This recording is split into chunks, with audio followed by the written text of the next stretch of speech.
Larache a cette particularité d'être placée sous le patronage d'une femme, la Lamnana, dont la Qubba marque l'entrée de la ville en arrivant de l'intérieur. C'est ce qu'écrit le diplomate et explorateur Eugène Aubin dans son ouvrage « Le Maroc aujourd'hui », édité une première fois en 1904. La Lamnana est en effet la doyenne des saintes de la ville de Larache. Elle occupe une place symbolique dans la mémoire collective, tant locale que nationale, faisant d'elle un emblème profondément associé à la cité. Concernant son origine, la Lamnana appartient à la famille des Oulad Misbah, qui se sont illustrés au XVIe siècle dans le Gharb grâce à leurs combattants de la guerre sainte, dans un contexte marqué par l'occupation portugaise de plusieurs villes maritimes, par la mollesse des derniers souverains mérinides et par l'organisation de la résistance au nom du djihad dans la mouvance de la Jazoulia. L'ancêtre d'Msabha est le fondateur de la Zaouia Msbahia, située sur l'île d'Ebsabes, chez les Oulad Jelloul, qui a reçu plus tard sa dépouille. Les Msabha ont ainsi formé une ligne de défense de Tanger au Sebou. Ils ont exercé une forte influence dans le Gharb, où ils étaient proches de familles influentes de l'époque, comme celle des Fastines d'Orsal al-Kibir. De même, ils ont reçu des privilèges des sultans ouattassides avant de se rallier aux Saadiens. Parmi leurs chefs de Zaouia de renom, le grand cheikh mystique et chef de la caravane du pèlerinage, Ahmed Shahed, fondateur de la Zaouia de Tassaout près de Moulay Bousselham. Citons également Hassan Ben Issa al-Misbahi, cheikh mystique, ascète et moujahid de renom, installé chez les Brouzi en Pays Tliq. Il a été inhumé à la Zaouia de Daadah qu'il avait fondée sur Ouad Mza. Tous les mercredis se tenait près de sa tombe un marché hebdomadaire qui est devenu le noyau de la localité de Souq l'Arbah. Son fils et successeur à la tête de la Zaouia est Issa Ben Hassan al-Misbahi, également distingué comme cheikh mystique et moujahid. Il est illustre pour ses combats contre les Portugais, principalement dans la région de Tanger. Il a d'ailleurs trouvé la mort au combat en 1574 à Ramla, avant que sa dépouille ne soit transférée près de celle de son père. Pour dire le poids de cette famille d'Msabha, qui sont surnommés Ahl Surbat al-Baydat, soit les gens de l'escadron blanc, par leur mysticisme et par leur esprit du djihad.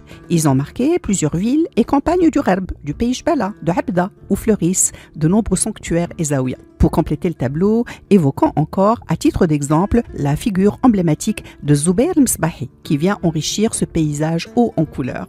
Grand cavalier, porté évidemment par un élan mystique, il avait évité la capture du sultan ouattassid Abou al-Abbas Ahmed dans le combat qui l'opposait aux Saadiens à la bataille de Bouaqba en 1536.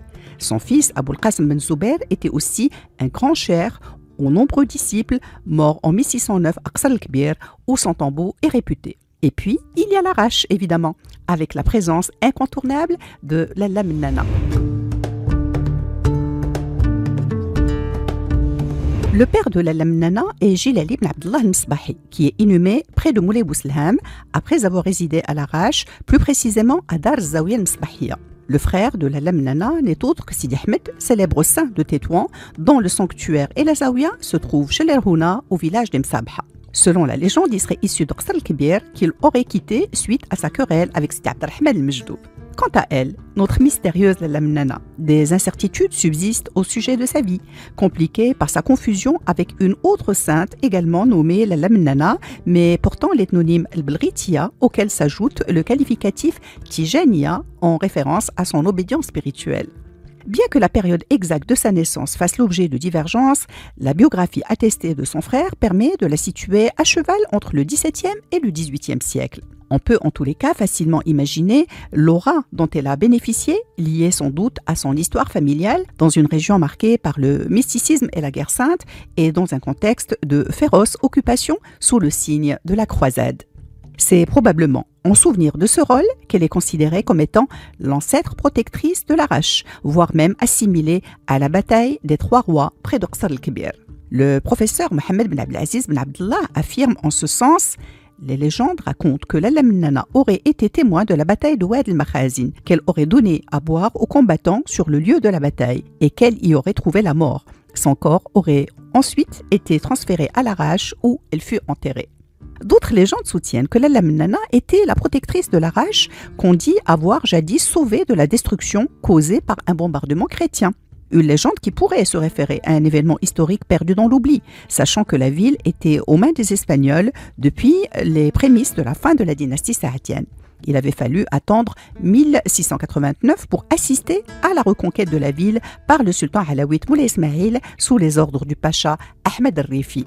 En tous les cas, la vie de la Lamnana reste entourée de mystères.